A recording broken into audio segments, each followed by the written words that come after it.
பொங்கு கரம் அன்பு முகம் படைத்தாளாம் இவள் பொங்கும் புனல் வைகை கரை அமர்ந்தாளாம் சங்க தமிழ் இங்கு வைத்து வளர்த்தாளாம் இவள் தங்குதனம் 3 கொண்டு பிறந்தாளாம்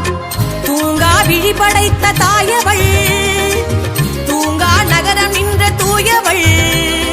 தெப்பத்தில் மிதந்து வருவாள் இவள் கர்ப்பத்தில் கருவை காப்பாள் தாழம்பு குங்குமம் தருவாள் இவள் மாணிக்க முக்குத்தி உடையாள் தெப்பத்தில் மிதந்து வருவாள் இவள் கர்ப்பத்தில் கருவை காப்பாள் தாழம்பு குங்குமம் தருவாள் இவள் மாணிக்க முக்குத்தி உடையாள் மதுரை கரசி